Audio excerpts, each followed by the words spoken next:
Hello, students, teachers, parents, history nerds. Hello, everybody, and welcome to Nutshelled History, where we lay out the facts, the good, the bad, and the ugly. We start our ancient history series by looking at the distant past. Don't forget that there's a link for a fill in the blank worksheet in the description. I just ask that you like and subscribe. I apologize for any mispronunciations ahead of time. I do my best.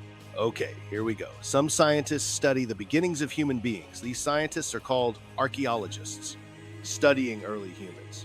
Archaeologists learn about the earliest humans by studying fossils. Fossils are hardened remains or imprints of living things that existed long ago. Fossils give clues about how and when people lived. Archaeologists also go to places where people lived long ago to search for artifacts. Artifacts are objects made and used by people.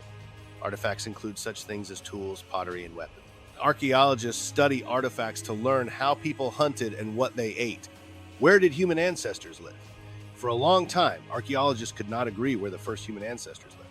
Then, in 1960, Mary and Louis Leakey found human-like fossils at Olduvai Gorge in East Africa.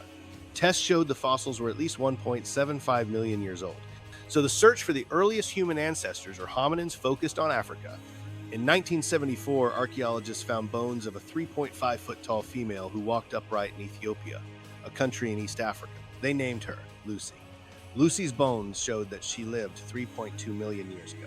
In 1992, another team found human ancestor fossils in Ethiopia that were 4.4 million years old. More recently, in 2001, archaeologists found a human-like fossil in the country of Chad. Chad is in Central Africa, not East Africa. The fossil was 7 million years old. How did hunter-gatherers live? Early humans lived as hunter-gatherers. They hunted small animals and gathered plants to eat. About 2.5 million years ago, early humans learned how to make tools out of stone. Over time, toolmakers learned to make sharper stone blades. These were used to tip spears and arrows. With spears and arrows, hunter-gatherers were able to hunt larger animals.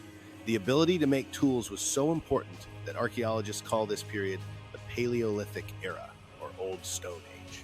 About 800,000 years ago, people learned to use fire. Fire gave people light at night. Fire gave people a way to cook food and scare off dangerous animals. Fire also made it possible for people to live in places that would otherwise have been too cold. Stone Age hunter-gatherers lived in small groups called bands.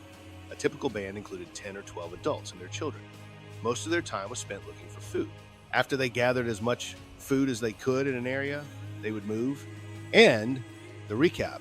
Archaeologists are basically time-traveling detectives who dig up fossils, ancient leftovers, and artifacts, prehistoric junk, to figure out how early humans lived. They found some pretty old VIPs, like Lucy, a 3.2 million year old superstar from Ethiopia, and a 7 million year old fossil from Chad that rewrote the human family tree.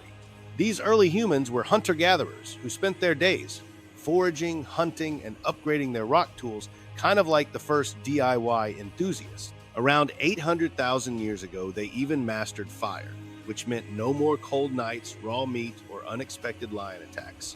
Life was all about survival, teamwork, and moving to new snack-filled locations before DoorDash was an option. There you have it, folks. That is the distant past nutshelled.